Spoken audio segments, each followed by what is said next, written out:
And that was the Knoxville Live Band. And this is Joe Ryan with the Safety and the Sportswriter Show with Knoxville Nate and Big Joe on a Monday, the 4th of October, as we are in October already, 4th week of the season. Lot to go over.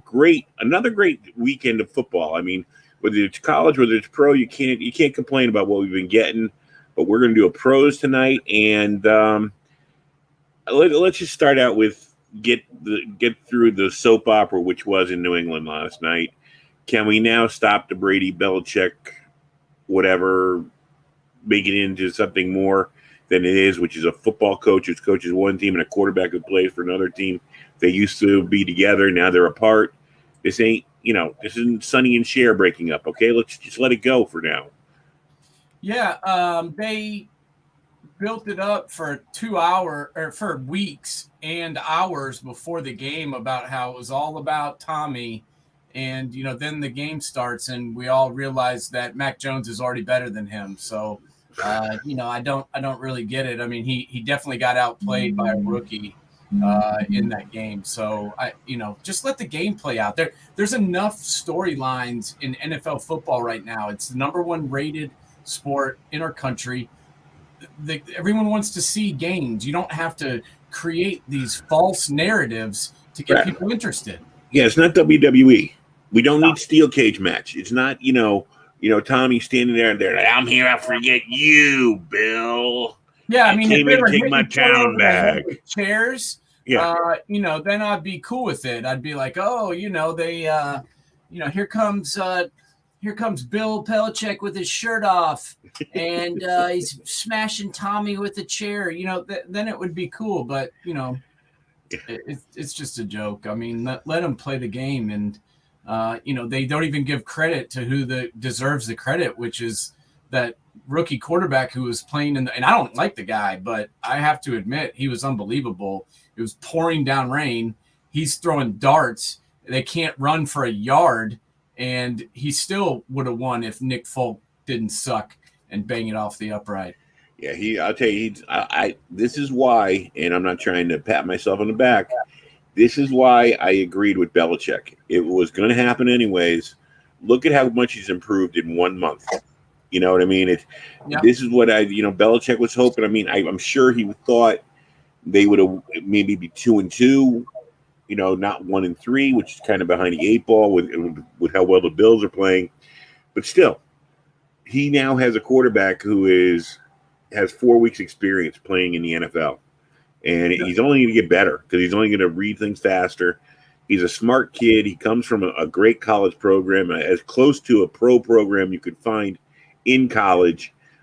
Played behind 2 professional quarterbacks who are now starting in the NFL. One happens to be injured right now, but he's absorbed so much information in college, and now he's with maybe the greatest defensive mind this NFL ever had, teaching him all the things he has to worry about in the pros. So it was a win-win for him. It was good he got rid of Cam. Cam would have just delayed the inevitable. And I don't know. When I mentioned that I thought he should have kept Cam, I would have never imagined that kid would be this far along. Yeah. You could tell last night, even though he's had some struggles, that he, you now know why they went ahead and pulled the trigger, because this guy's going to be their quarterback for the next 10 years, minimum. And, cool. He must have played like he played last night, all of camp. And that's why they went ahead and were like, man, why have him sit and learn under Cam? We're not going to run the same offense, when Cam's not out there. Let's just put him in and run the offense he's going to run when he's up to speed. And guess what? He's up to speed. And the other thing is, he's more Brady-like in his approach to the game. He's not an RPO guy. He's not somebody who's going to run for 50, 60 yards a game. Nothing against that. It's a nice thing to have. But what McDaniel had put together as the offensive coordinator there for over a decade is a game plan around Brady's strength. And this kid mimics Brady's strengths pretty much to a T. Yeah, he looked a lot like a young Brady last night. I have to say that because it's true. He was, reading the defenses and taking what they gave him, and they really probably should have gone for the fourth down there. To be honest, I really didn't. I'm not questioning Bill Belichick or Josh McDaniels. They're definitely better coaches than I will ever be.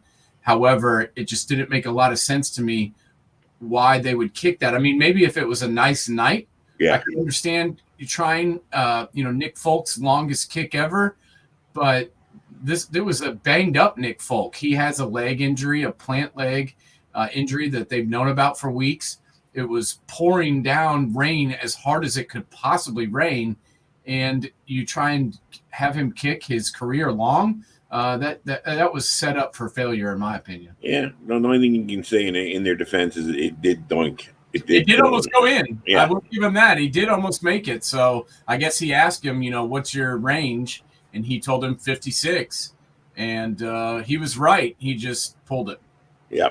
Exactly. So, both the Bucks, big win for them considering what happened in New Orleans and the fact that Carolina got picked off by Dallas, so they're back in first place in their division, not chasing anybody, and they're a game ahead of probably the team that is their best competitor. So a good win for Brady going back home, and now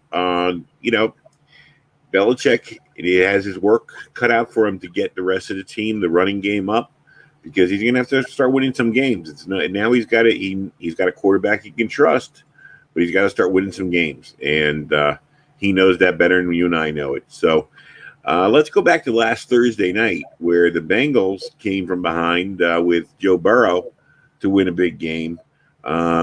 This kid's very impressive. Yeah, I thought both quarterbacks were very impressive. That game was a phenomenal game. I mean, the first half, the Jaguars just owned them on offense and defense. They were up 14-0, and they had the ball, I think, on the 3-yard line going in, and right before half, and they decided to go for it on fourth down. Whereas it looks to me like they should have taken the damn points because they lost by 3. And they went into the locker room. That was a huge momentum swing when the Bengals were able to stop them on fourth down. That was just, I was like, man, there's your game right there. And it ended up being so. But the Bengals played a completely mistake-free half of football in that second half, and they really, really played well. But once again, the takeaway for me from the game wasn't so much the Bengals or Joe Burrow, because Joe Burrow's good, and we already knew that. But Trevor Lawrence played really, really well and looked like he had started to figure it out. And the team played a lot better around him as well. I mean, this I guess is the biggest argument for having a kid play. Even in the worst case scenario, their talent, if they've got it, they're going to learn. Mac Jones is going to learn.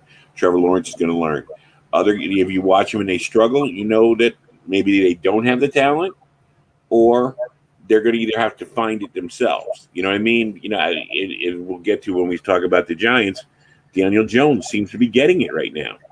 So, I mean, there's only one way to learn is to get out there and do it. So, for both of them, that's a big time. And the other thing about the Bengals was that I think was important is these are the steps, and it happened for the Giants yesterday too.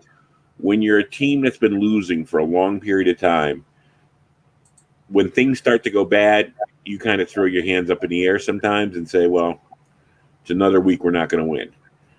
To stick in the game, to come back, to win, that's when you know you're turning the corner and becoming competitive in the NFL. The teams that are in bad shape, like I said, they start thinking about what their game tapes are going to look like at the end of the season, who's going to pick them up, are they going to be picked up by this team? They start thinking about things like that. And for Jacksonville for the Bengals, they really think they're in it this year. They are in it. I mean, let's be honest. They're 3-1, and they are in it. I mean, they're in that division. I mean, they're tied for first with the Cleveland Browns, so they're definitely in it. And you know what? They weren't getting a lot of the preseason pub, and they weren't getting a lot of people picking them to win the division. But they, as of right now, they've got as good a chance as anybody. Baltimore, Cleveland, Cincinnati, all tied at 3-1, and no one's picking the Bengals. So they've got, that's the best thing they've got going for them, is that everybody else is worried about the Ravens and the Browns, but nobody's really worried about the Bengals, and that's the best thing that could happen to them. Yeah, true. Be under the radar for a little while. Next, we're going to go over to for my heart. I mean, the Giants. I'll tell you the truth. I didn't think with 7 minutes left and they're down by 11 points. No way did I think they were coming back. So I was very impressed that they stayed in the game, found a way to win. As you and I have talked about, it's not always your defense being a great defense, but being able to come with the stops when they have to. And that's what they did in the fourth quarter. And I'll tell you, Daniel Jones right now is showing glimpses of becoming a very good quarterback. He knows how to work the pocket now. He's throwing the right passes. The offensive line has done a lot better. Plus, I like the way they used Saquon Barkley yesterday. 13 runs, 6 or 7 catches, get him out in free space, and you see what it did for him. So I like that. I was totally impressed on the Giants doing that, and they really needed this win because 0-4, it's just going to get worse. I mean, they bought themselves a week. We talked about this. I'm not going to start, saying this turns the narrative. The Giants are back in it. They got a lot of work to do. They got a hard schedule coming up, starting with Dallas next week. But it's a lot better being 1-3 than 0-4. And also, it was a road game where a place they hadn't won since 1993.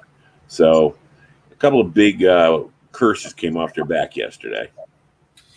Yeah, I mean, it was almost like it seemed to me almost like the Saints thought the same thing you did, that there was no way that the Giants were going to come back and win, with their 11-point lead, and it almost seems like they took the foot off the gas. And I'm having trouble kind of figuring out what it is that's going on with these Saints, because I mean, you can't really put it on the offense. I mean, the offense definitely kept them in the game. I mean, Jameis didn't throw any picks. He didn't turn the ball over. Kamara had 120 yards. Yeah, Kamara had 120 yards on the ground. Hill was unstoppable. Hill was unstoppable on the ground. I mean, he made the Giants defense look like, like he was running through 13-year-olds when he was running those guys over. So, yeah, no, I agree with you there. Yeah, and then the defense has played really good at times this year, but yesterday in the fourth quarter, they couldn't stop. They couldn't get a stop when they needed one. So, I'm very confused. I really do think all the things that they've gone through this offseason and during the season itself have started to take its toll on them. Just not playing home games there for a while. Missing all those guys due to COVID, missing guys due to injury. Where the hell is Michael Thomas? Is this guy on the team or not on the team? I mean, I don't understand this. Once again, you talk about Deshaun Watson holding the Texans hostage. Michael Thomas is kind of holding the New Orleans Saints hostage, because the really only deficient area of their roster right now, in my opinion, is their wide receiver core. And that's because their number one wide receiver, who, catches perennially 110 yards a season, decided to have foot surgery right before the year began. So, why is that allowed, and why is that permitted? You would think that the team would have some sort of recourse, because they need help in the receiver position right now, big time. Yeah, it's surprising coming from Michael Thomas, because unless he's a really good PR people down in New Orleans or people that covered up, he didn't seem to be this type of guy. He was supposed to be a real community-oriented guy. He was representing the Saints in the community and stuff like that. And all of a sudden, in 1 year, I don't know if something went wrong, something was said to him wrong, and there was a bad contract negotiation. But something's missing there that he went from what he used to be like. Yeah, I mean, I don't know. I know I don't know what he's upset about.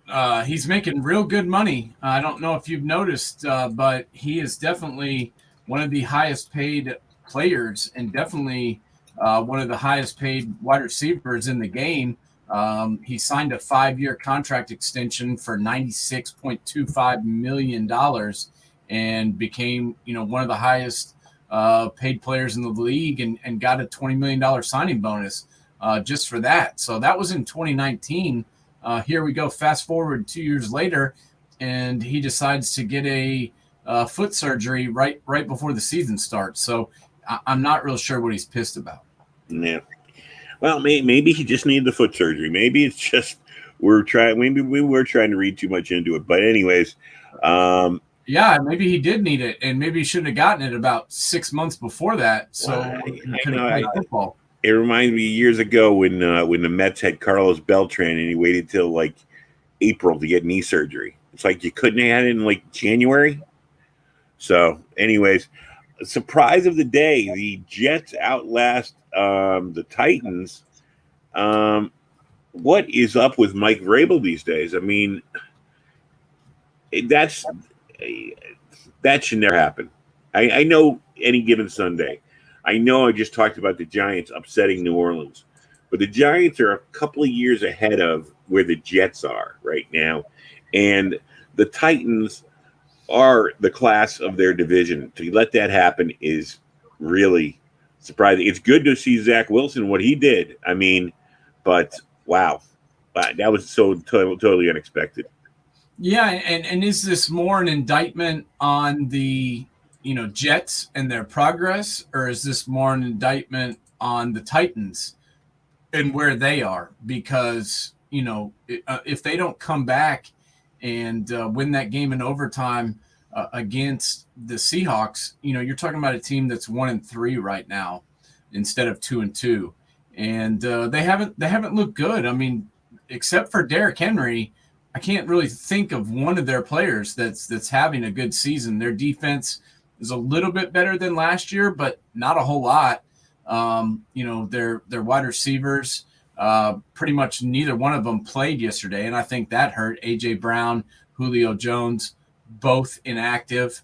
Who were those guys out there catching passes? That's my question.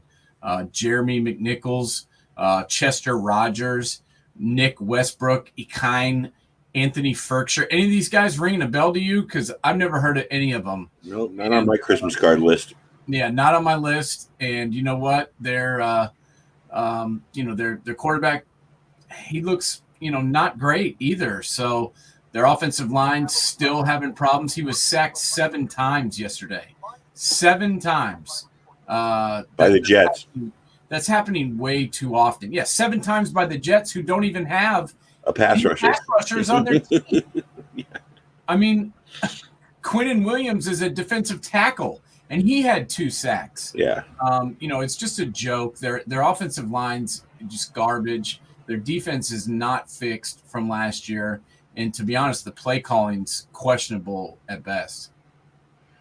Well, I mean, like I said, they're lucky they're in the division they're in, but still, somebody can sneak up and take it from you if you're not very careful. So, yeah, that's I'll tell you, I was reading some articles today, and of course they started with the Mike Vrabel watch because of that loss, and it's one of those ones that owners take notice of. So I got to say, for Mike Vrabel, who I really like a lot, you better start paying attention, Mike, because you can't afford to lose these games you're supposed to win.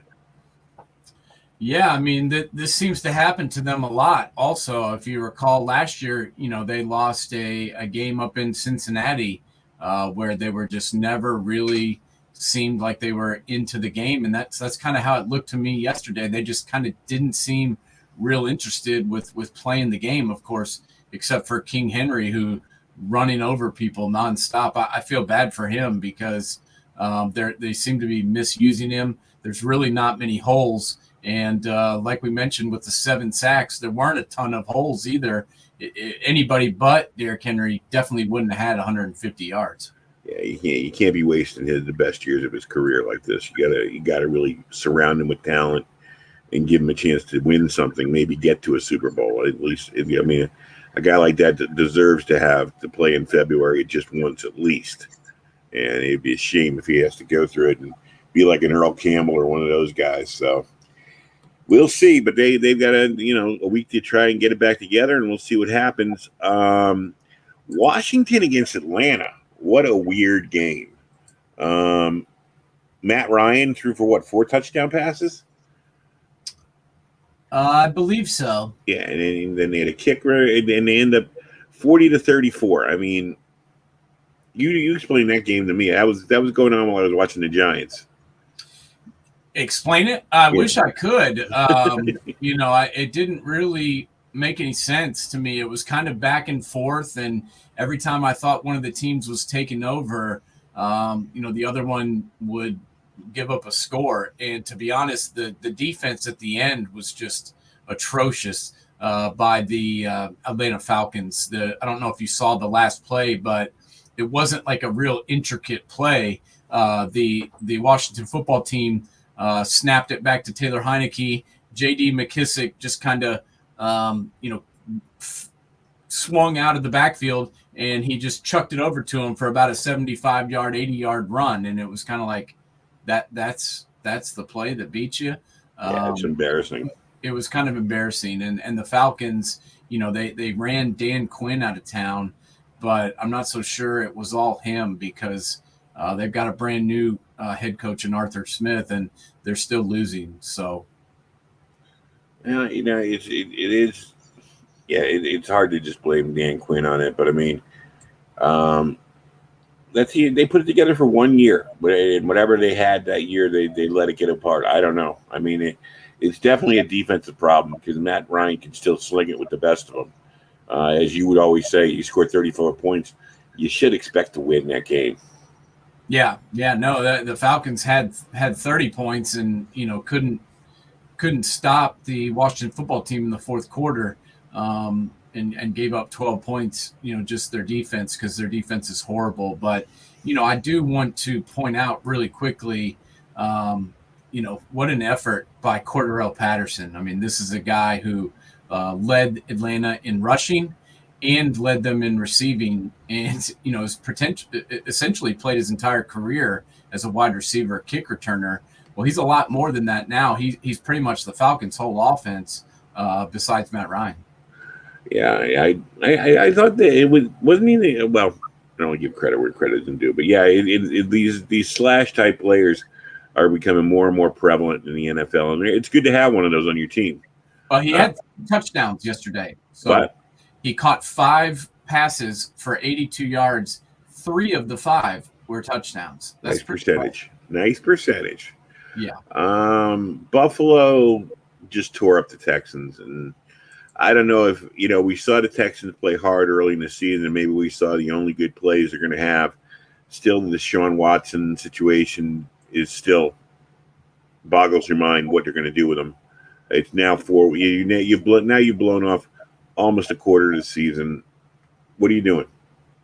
What are they doing? Because if they think they're going to trot Davis Mills out there again and have him be their quarterback, they've got another thing coming. This guy may not be alive if he's out there again because he hangs onto the ball too long. And when he does throw it, he throws it to the wrong team. He had 11 completions yesterday, and he had 4 interceptions. Yeah. So he only completed 7 more passes than he did throw interceptions yesterday. That's a joke. This guy is not ready to be. He may never be an NFL quarterback, to be honest. And he certainly isn't ready to be an NFL starting quarterback right now. So why they're trotting him out there at this point, I have no idea. But it's an absolute joke. The NFL is really dropping the ball on this. They either need to, rule him ineligible and suspend him, or they need to just say that he can play. And, the Texans need to hold his feet to the fire because this is just a joke. 40-0 yesterday. It's unwatchable. The thing about it is, it gets you is it's a crime that we don't hear mainstream media and the sports screaming and yelling about this. Those poor fans of the Houston Texans who buy, season tickets, subject to this kind of play and this kind of, I don't know what you'd call it. I mean, you don't even care about your fans. The NFL doesn't care about them. Meanwhile, they'll do 24 hours a day on Brady and Belichick. Somebody should be standing up that's got, the attention of the normal public to stand up and say, hey, look, Deshaun Watson, suspend him, trade him, do something with him. But you have a healthy quarterback who, when playing and healthy, is one of the 10 best in the world, doing nothing. And the NFL is doing nothing about it. Their team is doing nothing about it. It's like he's in witness protection with it, but we know where he is. Well, yeah, and and now it's gotten to the point where most people aren't even talking about it. Me and you are bringing it up, but it used to be that it was the nonstop, everybody on talk radio. That's all they talked about, and now they're not even mentioning it. Whereas, why not? This is exactly the point where this should be discussed. Why is he not being forced to play? He's making he's only making $10 million in salary this year, but he got paid all that signing bonus money. So this is a guy who's making 20-something million bucks if you factor in the signing bonus, and he doesn't even have to play. So is that what we're doing now? We're just going to pay guys and then let them do whatever they want. Oh yeah, here's $30 million. You don't want to play? Well, that's fine. You can just stand here. And the only thing that's going to make any difference is these Texans fans need to be pissed, and they need to demand their money back because they didn't have to pay the NFL ticket prices to watch this garbage that's going on in the field. If they can't get their refunds, when these people send for them to re-up on their freaking season tickets, just send it back to them. Just say, we don't know. And throw it away. Right. So that's pitiful to watch. We got Chicago coming through against Detroit, and still your boy says that when healthy, Andy Dalton will be his quarterback. And you're surprised by that? I mean, this guy, they should put him in charge of the Deshaun Watson situation because it sounds like he is. I think he might be in charge of it. Once again, I feel horrible for Jared Goff. I mean, this guy played a pretty decent game yesterday and played really well in the second half. Had 2 touchdowns, almost 300 yards passing. Just playing some pretty good football, honestly. He just doesn't have a whole lot of help. And Justin Fields, he looked like a rookie out there, let's be honest, but he still is not tailoring the offense around what he should be doing for Justin. I mean, he should be running plays that are fit Justin's skill set. They should be running the offense based on, schematically what Justin knows and what he's done before, but he's refusing to do that. It's almost like he wants him to look bad so he can put his boy Red Water Pistol back out there. And I don't know what that connection is. I can't figure out why would you want a fading quarterback to if you're a young coach and you're trying to build your future, why would you want a fading over the hill quarterback? You know what I mean? It makes no sense. And this the best argument we made for Justin Fields being in there and having or should have been there from the beginning is the Mac Jones and Trevor Lawrence we were talking about early in the broadcast. Look how far they've advanced in just 4 weeks. Imagine if Justin Fields had 2 more weeks under his belt right now. I mean, and he threw some pretty good passes. I don't know if you saw the one to Darnell Mooney over the right shoulder. There was one over the left shoulder that was actually just an amazing catch by Moody because it wasn't the greatest pass, but there was another one over on the right-hand side going into the end zone where he caught it around the 10-yard line, and it was just a perfect pass. So if he'd been out there, throughout the duration of the season, and if the offense were to be tailored towards what he knows, what plays he knows, what plays he's good at, I think he'd be doing all right. Yeah. And he'd be further. Yeah. he'd be further along. There's no two ways about it. Another coach who's starting to get a little bit in the press, and I think it's unjustly. I mean, he's lost his quarterback for the foreseeable future.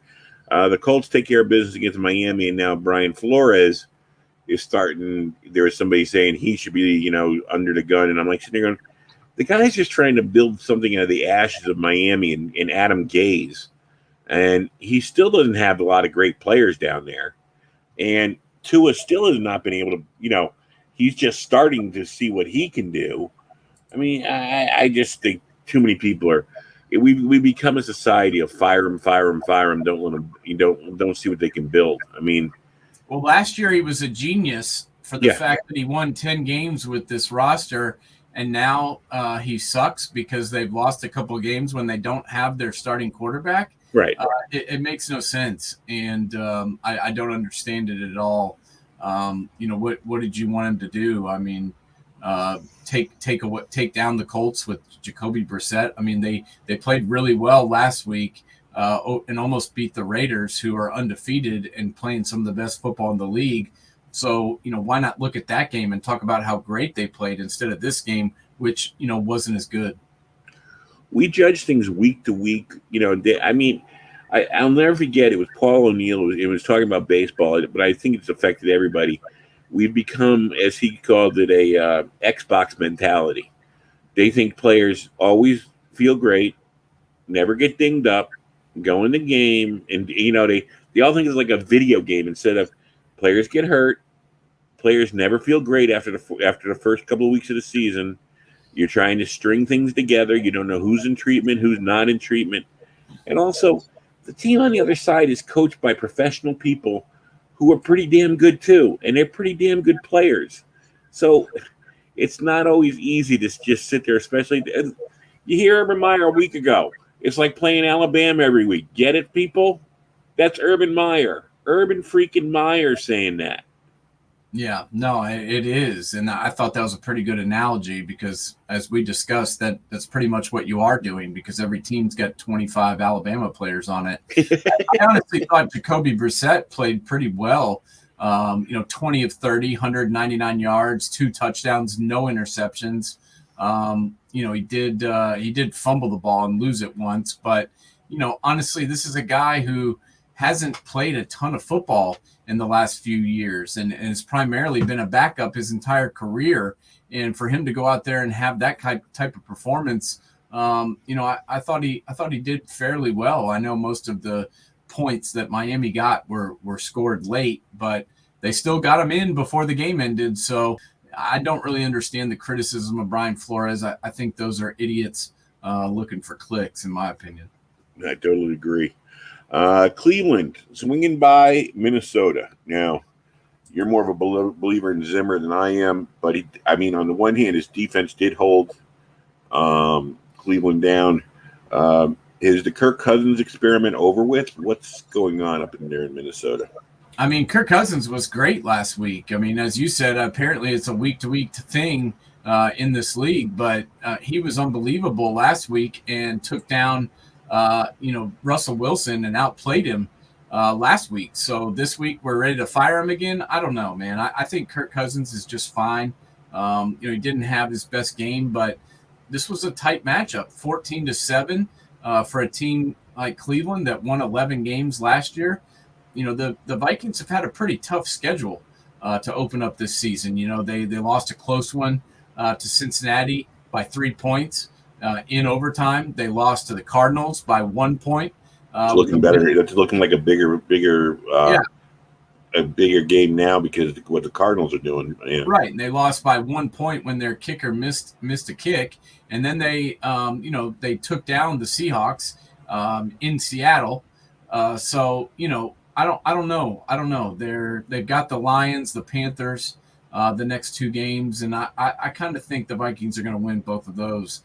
And then they'll be 3-3. But if they lose those 2 games, I think Zim could be in some trouble. Yeah, is that kind of the Zim modus operandi though? Though he'll win those 2 games, get to 3-3, then he'll lose 2, get to 2. He's kind of a 500 coach. He kind of is. He kind of is. The flip side of this coin is Cleveland. Um, okay, their defense is playing fine. Their offense still hasn't found its pace yet. I mean, you're waiting for that 28 point, that 31 point game. That I don't know. I don't. I see that their offense still seems to be searching a little bit. What do you think?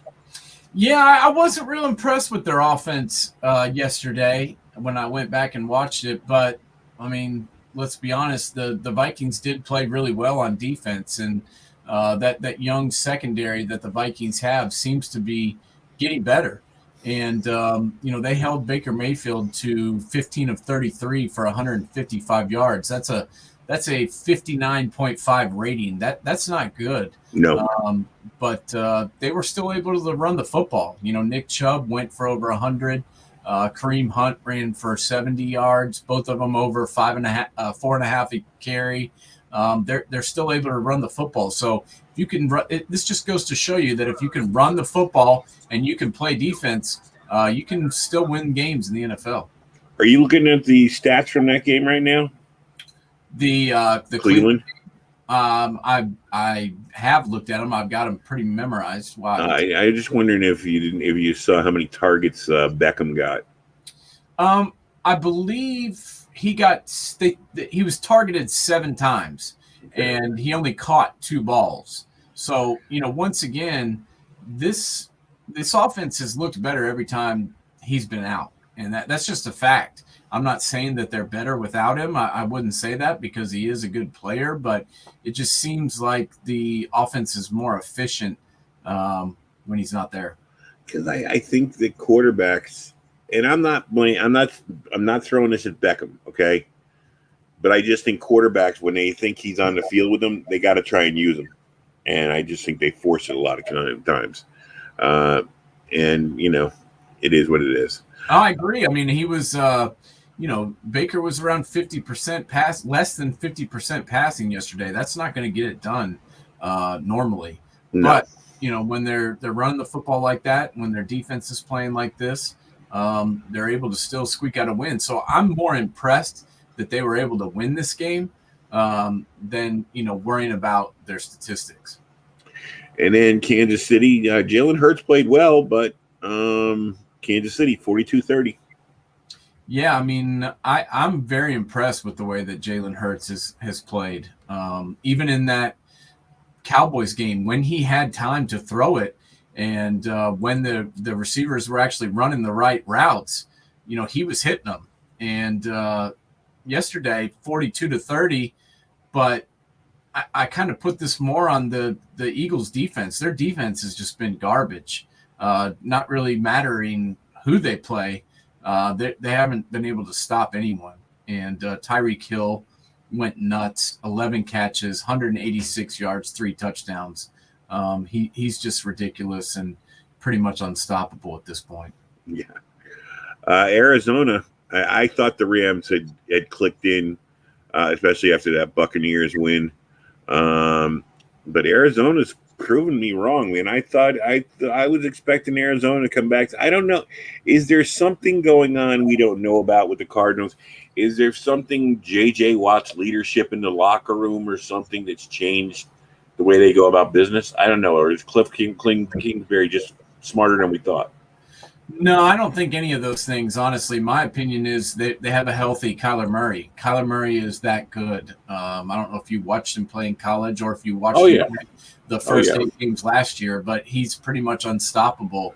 He can throw it and beat you with his arm, and if you have everybody covered, he runs like a video game and turbo mode and can't be stopped running the ball. So as long as he stays healthy, this Cardinals team can win. And I was even more impressed yesterday by the running game. I mean, we talked about it before. I wasn't real enamored with the running backs that Arizona picked up, with Chase Edmonds and James Conner, kind of highlighting their running back field. But those guys yesterday ran for over 200 yards if you factor in what Kyler Murray did. So that was pretty impressive to me. The thing that was even more impressive was that Cliff Kingsbury ran the ball 40 times. I never thought I would ever see the day where Cliff Kingsbury team went for 40 carries. That's pretty impressive to me.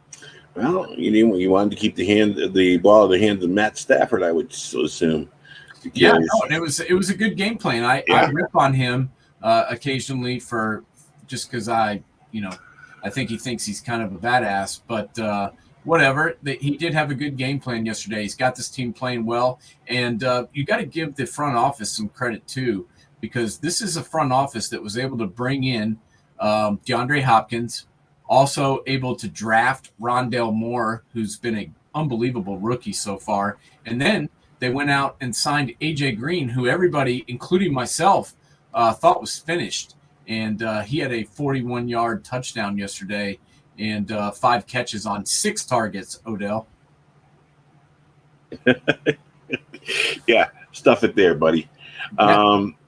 Yeah, the game we forgot, I passed over. We slipped past it was Cowboys. I hate rooting for the Cowboys, and I shouldn't be rooting for the Cowboys against Carolina, but I just didn't. And you got to give Carolina credit; they stayed in it without McCaffrey.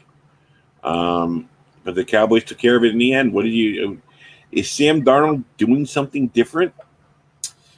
Sam Darnold looked more like Sam Darnold to me yesterday. I watched that whole game, and I know the score kind of looks closer than it was, but that's because the Cowboys kind of went into prevent defense mode, which never works. No. And Carolina scored 14 points in the fourth quarter after this game was pretty much decided. It was 33-14 and in the third, and this game was pretty much over. But Sam Darnold made some pretty boneheaded mistakes throwing the football. He had 2 interceptions. He was sacked 5 times. Well, good enough. I'm glad because I didn't see that game. That was another game I wasn't watching that game either. Yeah, that's the hardest thing is that you want to stay home. You don't want to go to one of those establishments because you never get to watch the games you want to watch anyways, and someone starts talking to you. So I tried to stay home and concentrate on the Giant game. Yeah. Well, no, and if you recall too, week 1 after that Tampa Bay game when Tampa Bay's defense is out there and the idiots that don't understand that that's the best defense in football. Everyone was saying that Ezekiel Elliott was done and that he was a blocking back now. And it was like, no, he actually was doing a great job blocking because they were throwing it every time. And yesterday, the Ezekiel detractors might want to go back and watch that tape because he had 20 carries for 143 yards and a touchdown and had a 47-yard long, which was a beautiful run and averaged 7.2 yards per carry. So looks like he's still able to play a little bit. Well, I was one of those detractors. I'll defend my position. I wasn't saying that Zeke couldn't play. I was saying that McCarthy didn't use him, which I thought was stupid. Well, you had the Buccaneers because you can't run on them. I mean, that was but at the same time you had Dak throwing the ball 58 times. I don't know. We can go back and forth on this. I think you got to at least show something of a running game, not 11 carries. I mean, but you can't run. You just can't run on that Tampa Bay defense. I mean, Vita Vea is just unbelievably dominant from that defensive tackle position. Adama Suh has been playing for 10 plus years and still you pretty much can't stop that guy. And then they have the best linebackers in football, and they've got 2 really good young defensive ends that are playing really well right now. And JPP is not even active, and that Tampa Bay defense is just unbelievable, and they don't get the credit they deserve because everybody wants to talk up. No, it's all about Brady, but their defense is unreal. Brady and Gronk. Yeah, Gronk didn't even play, and Brady outplayed by a rookie. But that's the highlight of the game. And the Seahawks got back again. Jimmy G gets hurt, so he's out. I don't know if he's day to day, week to week, or what happened to him, but I know he got hurt. And the Seahawks get back into the win column, 28-21, coming down to San Fran. That NFC West is going to be a very exciting division to watch this year. And it looks like it's going to be competitive the whole year. What did you think of that game? Yeah, I mean, that was a pretty good ball game by both teams, honestly. This was a big game for the Seahawks. They came in 1-2, and the San Francisco came in 2-1. So this is more, I think, a big game for the Seahawks. I think they realized they had to get it done, and the Seahawks defense played a lot better yesterday. And you know what? All these Niners fans that have been calling for Trey Lance and wanted to get rid of Jimmy G, well, guess what? You get your wish. And Trey Lance was the guy that was in this game at the end when they lost. So, I hope they're happy because they got what they want. They supposedly Garoppolo is going to be out for at least a couple of weeks with this calf injury. So we're going to get to see what's up. We're going to get to see how good Trey is. But there's no more just packages for Trey. He's going to have to play the whole time, and that's a lot harder to do. Especially when your biggest rivals were Montana State. I don't even know who they play. So I can't really even tell you that. All right, next game. Next game gave us everything we wanted from Belichick and Brady. Fangio against Harbaugh, yelling and screaming against each other, pointing fingers. That's what we wanted from Belichick and Brady. Not a love fest, but instead, no one paid attention to what we were getting out there. What do you think about that? Yeah, man. I think once again, Lamar Jackson is the MVP of the NFL right now. I mean, this is a guy, he's playing with a bunch of running backs that weren't on the team 3 weeks ago. In case, I don't know if you noticed this because nobody's mentioned it, but do you know who's leading the AFC North in passing? I would say Baltimore Ravens and Lamar. Lamar Jackson. He is leading the AFC North. He has more passing yards than Ben Roethlisberger. He has more passing yards than Joe Burrow. He's got more passing yards than Baker Mayfield. So, this is a guy who can't throw, but yet he's throwing better than all these guys that are supposed to be the best throwers in the game. And, I was very impressed by him yesterday. 22 of 37, 316 yards, a touchdown. Also, does his thing running the ball, but had a beautiful pass to Marquise Brown, 50-yarder, just led him perfectly.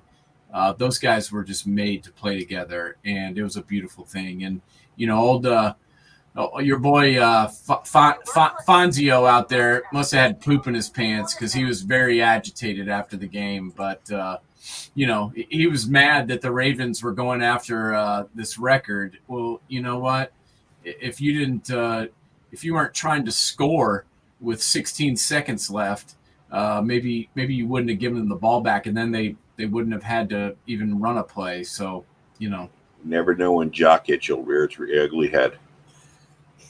Yeah, I don't know. I don't understand what he's so sour about. You don't want them to get a record. You're mad at them for running the ball. I think probably bigger than that is, the fact that, people are going to study what they did to stop him, and they're going to realize that Denver's just not that good.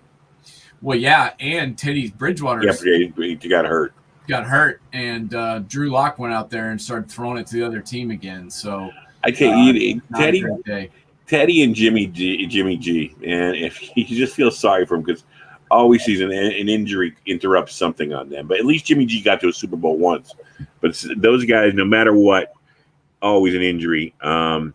The one thing I will say is don't give the MVP so fast to Jackson. Kyler Murray is going to be, if he keeps up at his pace, it's going to be a nice race between those two.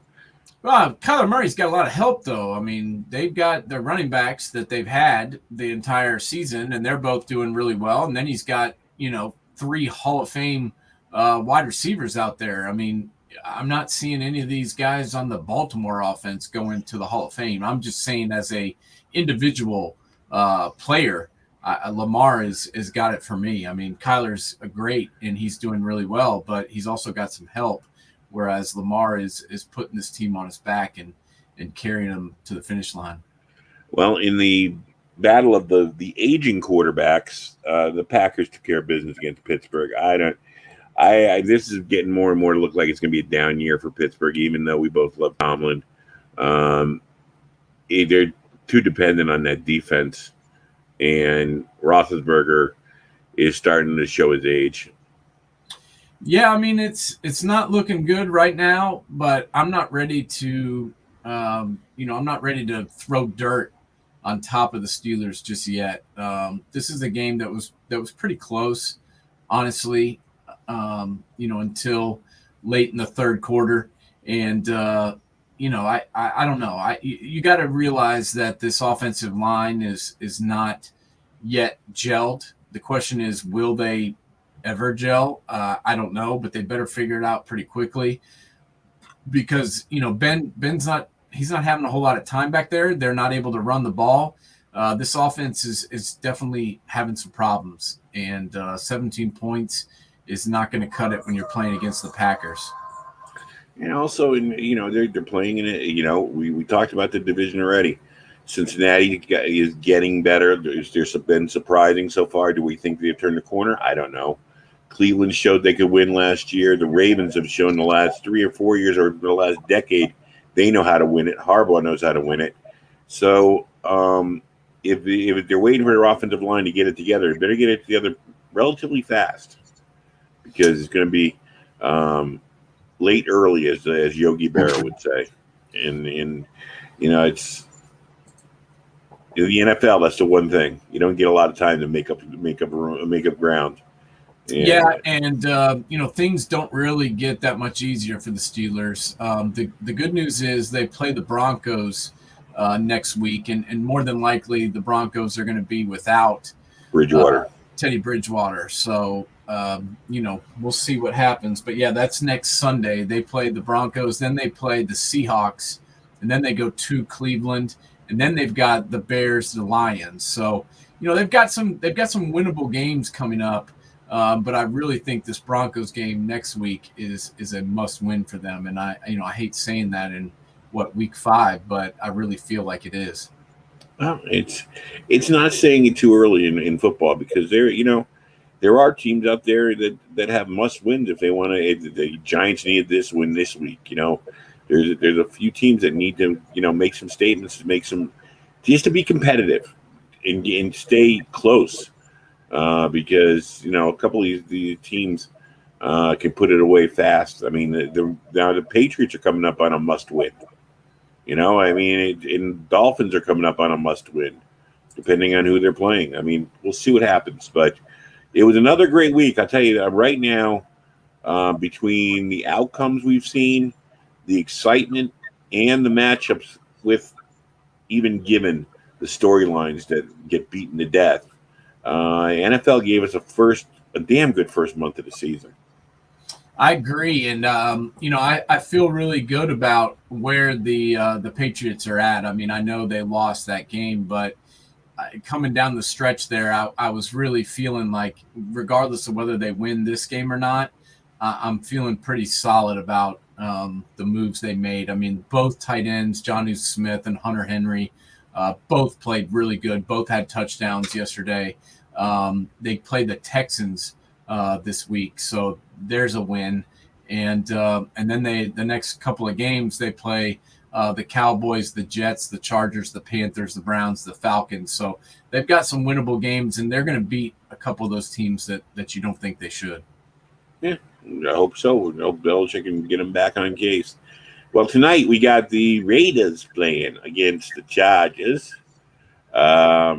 Should be a really good game. I'm looking forward to this game. You were the one who jumped on the Raiders in our preview show and said this team's going to be better than we thought and was advertised. And so far, they've fulfilled your prophecy. And you got the Chargers. These are the thing about when these teams play, even though the uniforms changed and their home cities have changed, it always gives me flashbacks to the old AFC days and the AFL days back in the 70s when you had Dan Fouts against Stabler. And when you see those uniforms going against each other, that's one thing I love about that one division about the Broncos, Chargers, Raiders, and Chiefs. They've always been each other's rivals since the beginning of time in the AFL. Yeah, and what's really interesting about this one is they're playing in Los Angeles tonight, which is actually a home game for the Chargers. But I guarantee you that it'll be 75 to 80% Raiders fans. Raider It's going to be Nation. like a Raiders home game, and that's really sad in my opinion that the Chargers were having to practice, going with no extra sound pumped into the stadium and doing hand signals for their play calling, even though they're playing a home game. That's really sad and ridiculous, but also true. Yeah, but you see, I'm so used to that up around here because when I was growing up, the Jets and the Giants were god awful. And I happen to, not to get a pat on my back because I was a Giant fan, but a lot of my friends became Pittsburgh fans, Dallas fans, Ram fans. I have one set of the Brennan brothers I know, and each one of them, one's a Cowboy fan, one's a Ram fan, one's a Raider fan, one's a Viking fan, and one is a Dolphin fan. And it's like, why? And they're all around my age. And so why? Because those teams were good when the Giants and Jets were terrible.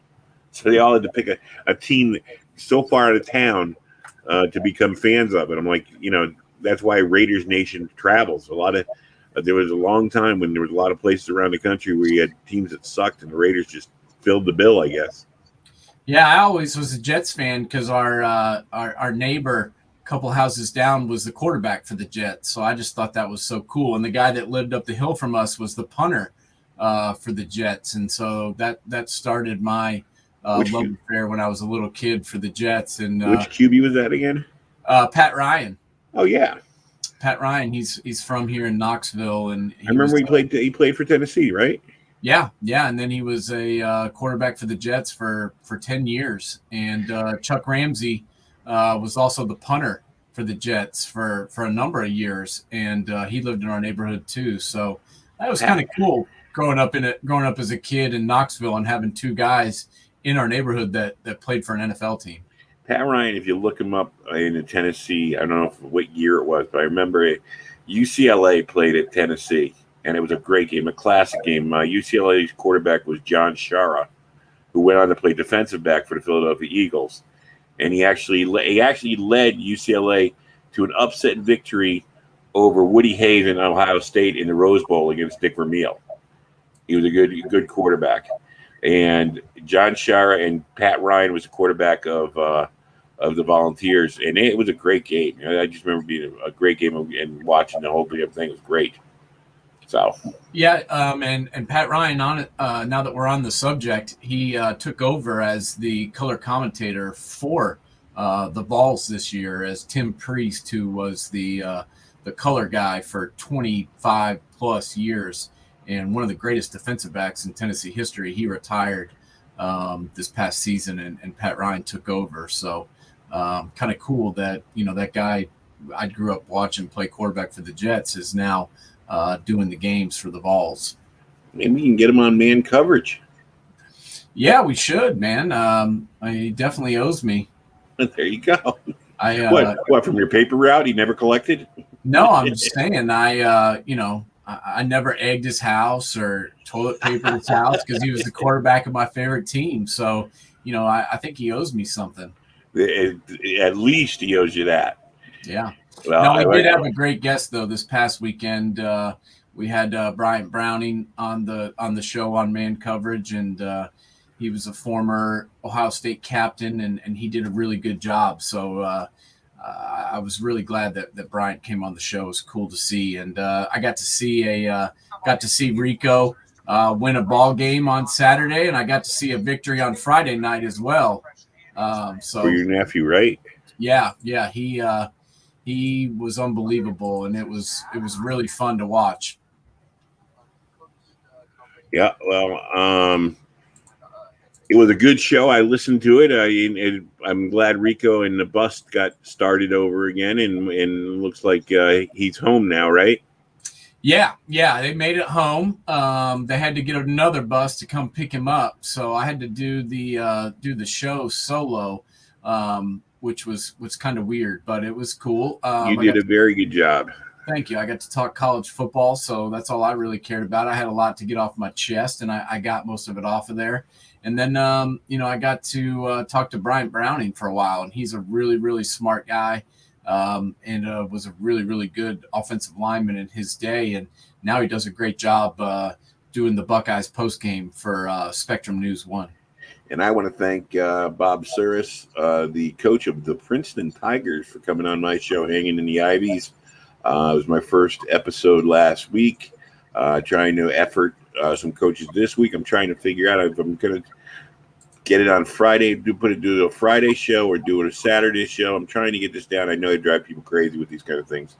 But anyways, hopefully I'll have an announcement by Thursday, but it'll be Friday and Saturdays from now on.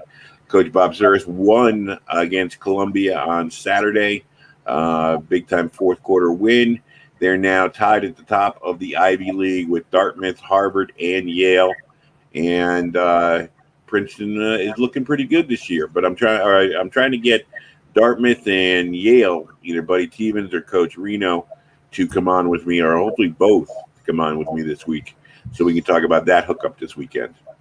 Yeah, and you may in fact end up covering my nephew, because he's getting looked at by a lot of Ivy League schools, and now I know why. Getting to see him play live, 22 carries, 140 something yards, 2 touchdowns, and just dominating running back for the Northview Wildcats. So really enjoyed getting to see him play and see him dominate out there. Another Schmidt making it happen. There you go. And, I want to just say, I watch the Ivy Leagues on ESPN Plus, so I can see the most games in a weekend. And really, people, if you're especially in the Northeast, you got nothing to do on a Saturday afternoon, go to these games. It's good football. I don't want to hear the gripes and stuff about you can't take your kids to a game or you can't go to a game. This is really good football on a Saturday afternoon. They're not playing high-grade high school. They're playing actually very good football, and some of these players are going to play on Sunday. The last 3 quarterbacks they had, Princeton, all got tryouts with NFL teams. So they're good players. Yeah, and the current quarterback for Princeton is a product from down here in Knoxville who set all kinds of passing records at CAK, Christian Academy in Knoxville. So I got to see him play several times when he was coming up. All right. We will be back on Thursday night. Everybody, thanks for tuning in tonight. Remember, we do have Hanging in the Ivies. It'll either be on Friday or Saturday this week. And then man coverage on Sunday morning. Rico will be back. I don't know if you got a guest yet this week, but we'll announce that Thursday if you don't. Yeah, we'll do that Thursday. All right. We'll be back on Thursday night. Preview the upcoming NFL weekend. We will, of course, have the No Doubt picks of the week. And everybody have a great night. Watch those Raiders and Chargers. And let's get back to business. Strike up the band. There it goes.